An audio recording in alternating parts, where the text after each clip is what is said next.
जैसे संसार में जन्म आदि अश्य मतलब बनाने वाला, चलाने वाला और मिटाने वाला, ये तीन अलग अलग होते हैं। लेकिन भगवान की सृष्टि में बनाने वाला भी वही है, चलाने वाला भी वही है, बनने वाला भी वही है। संसार भी कहीं अलग से नहीं आ गया टपक करके। ये संसार किसमें से निकला? हम सब किसमें से निकले? बोलिए ना, कहां से हमारा प्रागट्य हुआ है? कहीं आसमान से टपके? हमारे भीतर जो जीवात्मा है ये कहां से आई? आत्मा कहां से आई? ममैवांश जीव लोके जीव भूत सनातन। ये आत्मा भगवान ने एक बूंद करके, बूंद भी नहीं, कली संतरोपनिषद में लिखा है कि हमारे भीतर जो आत्मा है भगवान के बाल के नोक के 1000वें हिस्से के बराबर है, पर है भगवान से, उनसे प्रकट हुई है। तो भगवान, अब हमें संसार में कोई खाने का सामान भी बनाना हो ना, तो हमें अलग अलग चीज़ चाहिए। अगर हमें खिचड़ी बनानी है तो क्या चाहिएगा? चावल चाहिए, फिर मिट्टी चाहिए चूल्हा बनाने के लिए, फिर लकड़ी चाहिए, फिर अग्नि चाहिए। ये सब तत्व दूसरों से लिया जा रहा है, एक एक सामग्री दूसरों से ली जा रही है। फिर बनाना आना चाहिए, बनाने वाला चाहिए। लेकिन भगवान की सृष्टि अलग है। भगवान का मन किया हमें संसार की रचना करनी है, तो भगवान ने ना तो कहीं से मिट्टी ली, ना कहीं से अग्नि ली, ना कहीं से जल लिया। भगवान ने स्वयं ही अपने रूप का विस्तार किया, विराट स्वरूप धारण करके भगवान जगत में स्वयं जगदीश ही जगत बन करके विराजमान है। अब अलग अलग देखने की जरूरत नहीं है। संसार को और भगवान को अलग अलग देखने में बड़ा दिक्कत हो जाएगी। सबसे बड़ी श्रेष्ठ भक्ति उसकी है जिसने इस जगत में ही भगवान को देख लिया। हम तो भारत के लोग बड़े धन्य हैं, हमारे यहाँ जल को भी देवता माना जाता है, अग्नि भी देव है, पृथ्वी भी माँ है, देवी है, यानी विराट स्वरूप। आगे भागवत जी के दूसरे स्कंद में विराट स्वरूप का वर्णन आता, उसमें बताया है भगवान ने कैसे कैसे संसार को बनाया। और भगवान ने बड़ी समझदारी से बनाया है, ऐसे ही नहीं बना दिया। एक एक चीज़ को बड़े तौर तरीके, वो अलग बात है। कुछ लोग इतनी बढ़िया दुनिया में भी बहुत कमियां निकालते। एक बोले, एक महाराज जी सुनाते, 2 दोस्त थे, बड़े तार्किक थे, तो निकल पड़े खोज पे। खोज क्या थी? बोले हम एक रिसर्च करेंगे। वो क्या रिसर्च करोगे? बोले हम भगवान ने कहाँ कहाँ दुनिया बनाने में गलती करी है वो ढूंढेंगे। तो निकल पड़े दोनों जने, बड़ा अद्भुत रिसर्च करने निकले थे। भगवान ने कहा आ जाओ बेटा हम सिखाते हैं तुम्हें। तो दोनों गए। एक गया, एक रास्ता में जंगल पड़ा, एक पेड़ के नीचे बैठा बैठा ऊपर देखा, आम का पेड़ था, आम के पेड़ पे आम लगे थे। सामने एक तरबूजे की बेल जा रही थी, उस पे तरबूज लगे थे। तो एकदम से बोला मिल गई, पहली गलती मिल गई, नोट करो। तो उसने कॉपी पेन निकाला, बोला जी साहब जी बोलिए। बोला नोट करो, भगवान को दुनिया बनानी नहीं आई। बोले क्यों? बोले इतना बड़ा आम का पेड़ और उस पर इतने छोटे छोटे से आम और इतनी छोटी सी बेल और उस पर इतना बड़ा तरबूज, उलट पुलट बना दिया। अब बड़े पे बड़ा, छोटे पे छोटा लगाना चाहिए था, दुनिया बनानी नहीं आई भगवान को। तो सोच ही रहा था, इतने में ऊपर से एक आम गिर के उसकी नाक पे गिरा सीधा, और जैसे नाक पे गिरा, नाक ने एक सी टेढ़ी हो गई। तो जैसे नाक पे गिरा तो एकदम होश आया और आकर के दोस्त से बोला कि तुरंत की तुरंत पहली गलती काट। बोले क्यों? बोले सोच अगर यहाँ तरबूज आज लगा होता तो आज तो कांडी हो जाना था। इसलिए भगवान ने जो बनाया बड़ी सोच समझ करके बनाया। आए बड़े भगवान की गलतियाँ ढूंढने, भगवान की गलतियाँ निकालेंगे। भगवान को ऐसा नहीं करना चाहिए था, भगवान को दुनिया ऐसी नहीं बनानी चाहिए थी। अजी भगवान ने दुनिया बड़े सोच विचार के बनाई है। दुनिया का सबसे बड़ा सिस्टम अगर कोई चलाने वाला है, आप बीज बो देते हो, बीज के बाद धीरे धीरे धीरे उसमें कोपलें आएंगी, फिर छोटे छोटे फूल आएंगे, फिर कच्चे फल आएंगे, फिर फल पकेगा। ये पूरा प्रोसेस कौन करता बताओ? आप करके आते हो क्या? हमने तो बीज बो दिया बस। अब उसके आगे का पूरा जो प्रोसेस, अब लोग क्या बोलेंगे? ले तो जो भगवान को नहीं मानते, तार्किक तथा कथित वैज्ञानिक, वो क्या बोलेंगे? बोले ये तो नेचर करता है। लेकिन नेचर के पीछे भी तो एक फोर्स होगी जो उसे चलाती होगी। अब भैया ये माइक है तो अपने आप थोड़ी चल रहा है, इसके पीछे कोई बैठा है चलाने वाला। कैमरे में हम दिख रहे हैं, अपने आप थोड़ी चल रहा है, किसी ने इसको चलाया, ऑन किया। ये टेंट अपने आप थोड़ी बन के खड़ा हो गया, अपने आप उपज गया। इसको किसी ने असेंबल किया, बनाया। हर चीज के पीछे एक ऑपरेटर होता है, हर एक चीज के पीछे एक चलाने वाला होता है। तो इतनी बड़ी दुनिया के पीछे भी कोई तो है जो चला रहा है, और वो चलाने वाला कौन है वो जानना ही भागवत है। यही तो खोजना है कि कौन है जो दुनिया को चला रहा है, कौन है जो हमारे शरीर को चला रहा है। कोई उसे एनर्जी बोल देगा, कोई उसे फोर्स बोल देगा, लेकिन जो भगवत भक्ति में डूबे लोग हैं उनके लिए तो वो उनके आराध्य भगवान वो चला रहे हैं। और जिसकी रचना इतनी सुंदर, बोलिए ना, सुना भजन? जिसकी रचना इतनी सुंदर। एक पठान था, देखो वैराग कैसे जागता है। वैराग लाने में कईयों को कई जन्म लग जाते हैं। वो बस शिकार के लिए गया था। शिकार के लिए जैसे गया, एक हिरन ने जोर की छलांग मारी, और जैसे छलांग मारी तो उसकी छलांग को देख करके जब वो कूदा ना, उसका सौंदर्य, आहा क्या सौंदर्य है उसका सौंदर्य देख करके उसके मन में वैराग जाग गया। क्या? बोले भगवान ने इसको इतना सुंदर बनाया है, तो इसको बनाने वाला प्रभु कितना सुंदर होगा। कोई गुलाब का फूल देखता, आहा कितना बढ़िया, कितना खुशबूदार है, कितना रंग बिरंगा है, लेकिन उस गुलाब के फूल को देखता है ना कोई भगवान का ब्रज का प्रेमी, तो क्या सोचता है? बोले गुलाब इतना सुंदर है तो हमारी किशोरी जी कितनी सुंदर होंगी, हमारे ठाकुर जी कितने सुंदर होंगे। तो भैया ये सृष्टि जगत भगवान ने, जन्म आदि यश्य सबके कारण भगवान है, स्वराट, और उनके लिए कोई एक ब्रह्मांड बनाया नहीं है। एक एक रोम में उनके ऐसे अनगिनत ब्रह्मांड है। एक एक रोम में ठाकुर जी के ऐसे करोड़ों करोड़ों ब्रह्मांड समाये। हम जिस ब्रह्मांड में रहते हैं हमें लगता है यही सब कुछ है। इसके अलावा दुनिया में, और अब तो विज्ञान भी मानता है कि पैरेलल यूनिवर्स होते हैं, विज्ञान ने भी सिद्ध कर दिया।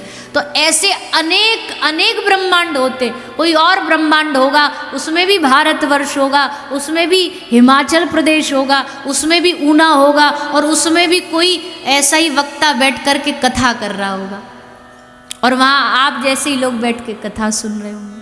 सब ब्रह्मांड अपने आप चल रहे ठाकुर जी की कृपा से। भगवान के विराट और भगवान की जो सृष्टि जो भगवान ने बनाई है ना, इसको सोचना समझना हमारी बुद्धि से एकदम परे है, नहीं समझा जा सकता। तो सत्यम परम धीमहि, विशेषकर इस भागवत के श्लोक का सार ये है कि भगवान सत्य स्वरूप है, सत्य की विजय हो। आगे लिखा, धर्म प्रोज्जित कई तवोत्र परमो निर्मत्सरा नाम सताम। भागवत सुन तो कोई भी सकता है, पर विशेष भागवत कथा सुनने का अधिकारी कौन है? निर्मत्सरा नाम। निर्मत्सरता जिसके भीतर से खत्म हो गई। निर्मत्सरता मतलब ईर्षा, ईर्षा मतलब जेलसी, एक दूसरे से चिड़ापन। और ये आजकल संसार में हर जगह मिलती है, हर जगह मिलेगी। कोई दुकानदार दुकानदार से चिढ़ता है, गाने वाला गाने वाले से चिढ़ता है, नाचने वाला नृत्य वाले से चिढ़ता है, ईर्ष्या करता है। और ये ईर्ष्या जब तक रहेगी तब तक हम कथा के अधिकारी नहीं बन सकते हैं। कथा के अधिकारी बनने के लिए ईर्ष्या मुक्त होना पड़ेगा। ईर्ष्या मुक्त होके जब आप कथा सुनोगे तो क्या होगा? बोले अवरुद्धते, भगवान हमारे हृदय में आकर के अवरुद्ध हो जाएंगे। कथा में आए, आप आकर के बैठ गए।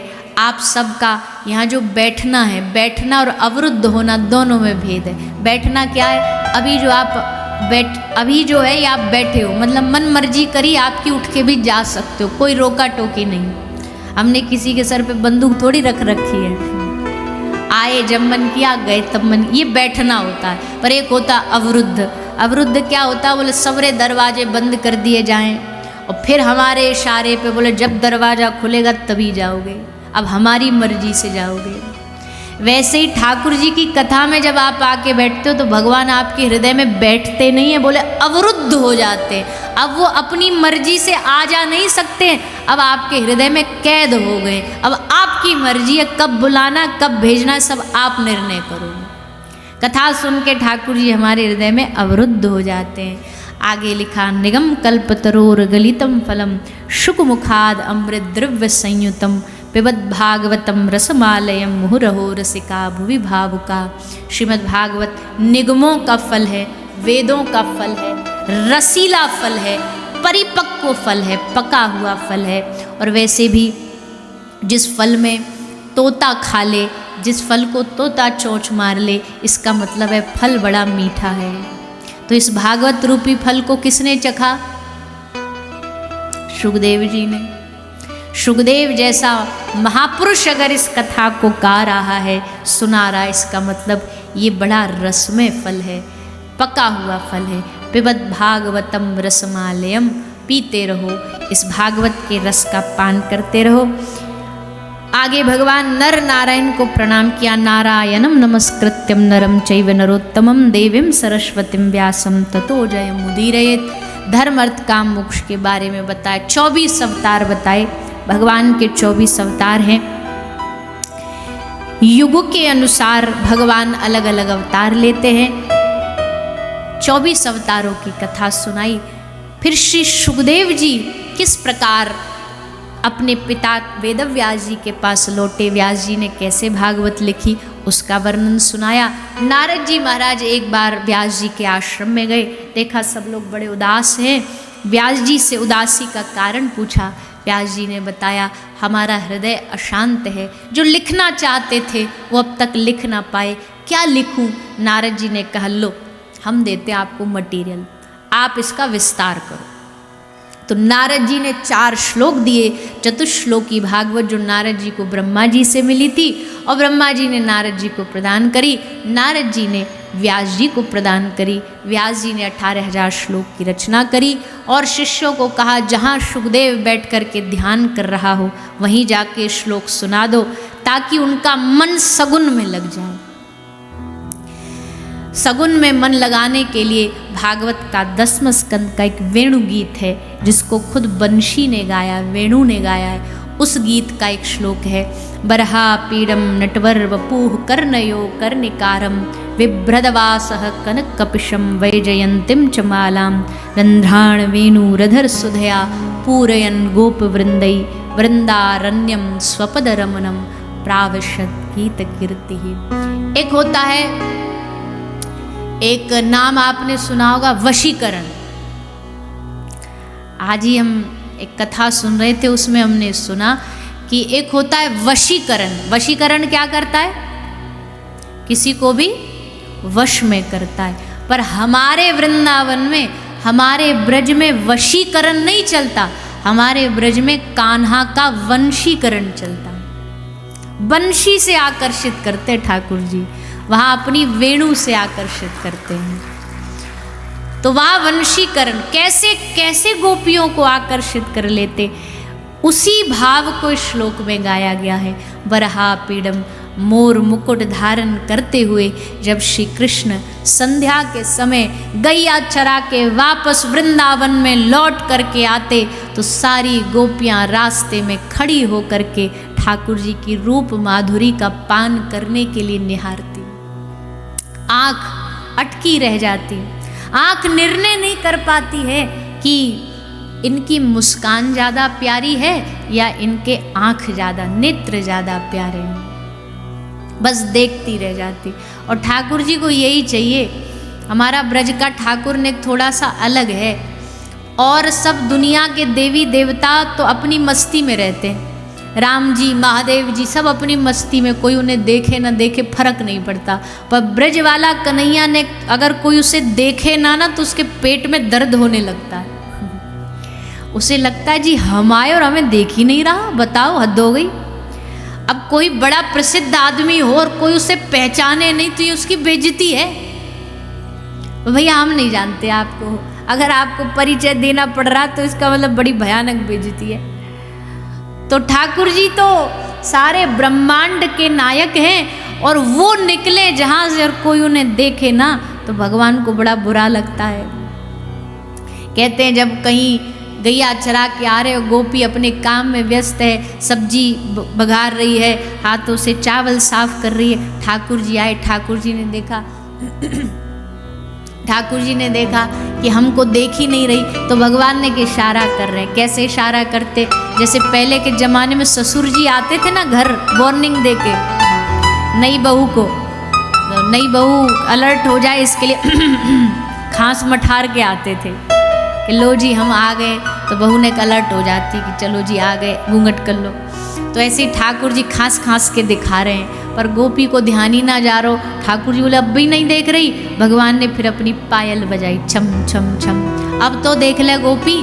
गोपी फिर भी अपने वही काम में लगी। तो ठाकुर जी ने कहा रुक जा, हम अपना ब्रह्मास्त्र छोड़ते हैं। और ठाकुर जी का ब्रह्मास्त्र क्या है? ठाकुर जी का ब्रह्मास्त्र है उनकी हंसी।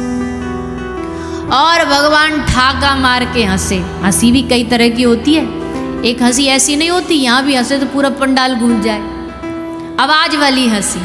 तो ठाकुर जी ऐसे ही अट्टहास करके ठाका मार के हंसे तो तुरंत गोपी की नज़र गई। और जैसे गोपी की नज़र गई तो जितने बिने मतलब साफ किए हुए चावल वो दूसरों में, और जो बिना साफ वाले चावल उधर सब मिल गए और ऐसे ही अटकी रह गई, नज़र पलके भी नहीं गिरा पा रही। ठाकुर जी कह रहे अब ठीक है, अब हमको देख लिया, अब हमको तसल्ली आ गई। बताओ दुनिया का कौन देवता ये मरा जा रहा है कि हमें देखो हमें देखो, पर ब्रज का कन्हैया ऐसा ही, वो चाहता है कि कोई उसे देखे। दुनिया में सबसे ज्यादा सुंदर अगर किसी भगवान का श्रृंगार होता तो ब्रज के ठाकुरों का होता है। राधा रमन जी, राधा वल्लभ जी, बांके बिहारी जी सज धज के रोज दुल्हा बने बैठे रहते। राधा वल्लभ जी का तो रोज बिहावला होता है। एक ब्रजवासी गयो, जाके देखी सबरो मंदिर सजो भयो है, ठाकुर जी ने सहरा पैरो। बोलो का है? बोले ब्याह है ठाकुर जी को। बोलो 16,000 कर लिए या को पेट ना भरो। भाई ब्रजवासी तो ऐसे ही बोलते तू तड़ाक ठाकुर जी से। तो रोज सहरा बांधे दुल्हा बने ठाड़े रहते। राधा रमन जी देखो रोज नए नए कौतुक करते रहते, श्रृंगार उनका। तो अकेला ब्रज का ठाकुर ऐसा है जो इसलिए श्रृंगार करता है कि जो वृंदावन आए, जो हमको देखे, उसका मन हम में उलझ के रह जाए। दुनिया की आंखों को सुंदरता देखने की आदत है। ठाकुर जी ने कहा लो तो हम तुमको परम सुंदरता दिखाते हैं, अपनी ऐसी सुंदरता दिखाते हैं जो तुम्हारी सारी दुनिया की सुंदरता फेल हो जाए। इसलिए ठाकुर जी ने ये रूप बनाया। भगवान तो ये भी कहते भाव वाला आए तो उसका तो कल्याण करते करते, पर कुभाव वाले भी पहुंच जाए ना भगवान के पास तो भी भगवान कहते कोई बात नहीं, कम से कम आया तो। पूतना आई तो जहर पिलाने ही आई, आ तो गई, चलो इसका कल्याण कर देते। ऐसे कृपालु भगवान है। तो जब सुखदेव जी ने वर्णन सुना, सुखदेव जी का हृदय चित्त भगवान ने चुरा लिया और बस निर्गुण उपासना छोड़ सगुण उपासक बन गए। श्री सुखदेव जी महाराज आए। श्री वेदव्यास जी सरस्वती बद्रीनाथ सरस्वती नदी के किनारे व्यास आश्रम में भागवत प्राप्त करी और फिर उसी भागवत को राजा परीक्षित को श्रवण कराया। श्री सूत जी महाराज 88,000 ऋषियों को नैमिषारण्य तीर्थ में कथा सुनाते हुए अब सुना रहे हैं राजा परीक्षित की कथा, महाभारत की कथा। महाभारत का प्रसंग सुनाते हैं किस प्रकार यदा मृधे कौरव संजयानां वीरेश्वथो वीरगतिम गतेषु व्रकोदरा विद्ध गदाभिमर्श भगनोरुदंडे धृतराष्ट्रपुत्रे। देखो कारण बहुत है महाभारत के। होइए वही जो राम रचि राखा। बोले भगवान ने क्या ये युद्ध रच रखा था? बोले हाँ बिल्कुल रच रखा था। बोले फिर क्यों शांति दूत बन करके आए? बोले वो तो नाटक करने आए थे। भगवान तो कुछ चाहते थे युद्ध हो और जितने भी पापी हैं हम सबका आकर के एक साथ सबका कल्याण कर दे। पर महाभारत के कारण कई हो सकते हैं। कोई कहता है द्रौपदी बोली अंधे के तो अंधे ही होते हैं, इसका यही कारण था ऐसा तो नहीं है।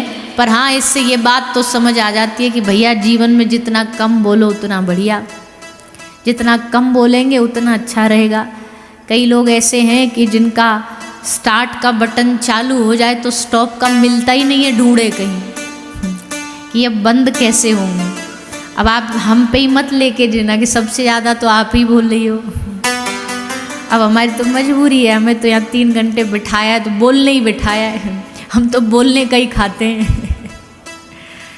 बोलने से ही जीवन चलता हमारा, ना बोलेंगे तो फिर आप कहाँ हमें सुनने आओगे।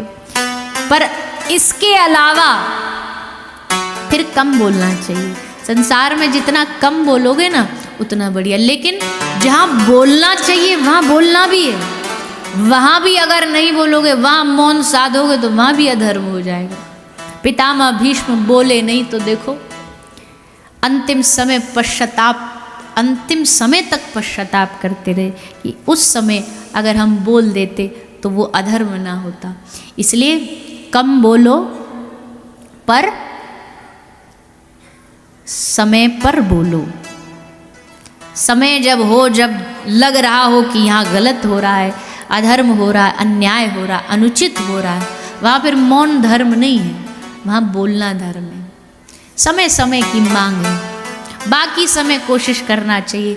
साधु जितना कम बोलता है, साधु भले मौन रहे पर साधु की आंखें बोलती हैं, साधु का चलना बोलता है, साधु की दृष्टि बोलती है। वाणी से ज़्यादा साधु बोल नहीं करता, बहुत साधु वाचाल नहीं होता है, बहुत कम बोलेगा, सधा बोलेगा, तुला बोलेगा। तो दोनों चीज़ों का ध्यान रखना जरूरी है, नहीं तो वैसे ही हो जाएगा। एक आदमी ने अपने घर में बिल्ली पाल रखी थी, तो बिल्ली पाली तो बिल्ली रात को म्याऊं म्याऊं म्याऊं पूरी रात भर म्याऊं म्याऊं कर रही थी। एक बिल्ली पाल रखी थी, एक कुत्ता पाल रखा था। तो बिल्ली ने थोड़ी देर तक तो देखा, जब ज़्यादा ही करने लगी तो सेठ आया, उसने लेकर के डंडा बिल्ली को खूब मारा। बोले सोने नहीं देती, रात भर म्याऊं म्याऊं म्याऊं करती रहती है, चुपचाप सो जा। तो 2-4 डंडे मार दिए। कुत्ता देख रहा था, कुत्ता बोला कुछ भी हो जाए बोलना नहीं है, नहीं तो सेठ जी मारेंगे।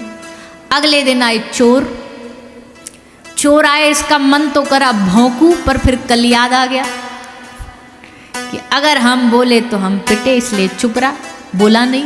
चोर चोरी करके ले गए। सुबह सेठ जी ने देखा चोरी हो गई, और ये इसलिए वफादारी के लिए इसको यहाँ बिठाया था चौकीदारी पे, और ये भौंका नहीं, ये बोला नहीं, तो लेके डंडा अब आज सेठ ने कुत्ते को मारा। अब कुत्ता बेचारा कंफ्यूज है, बैठा बैठा सोच रहा है, वो बोली तो पिटी, हम ना बोले तो पिटे, तो करें क्या। ये भैया समय पर बोलोगे तो लाभ है, बिना समय बोलोगे तो फिर कोई लाभ नहीं। शब्द का भी तभी लाभ है जब समय पे बोलोगे।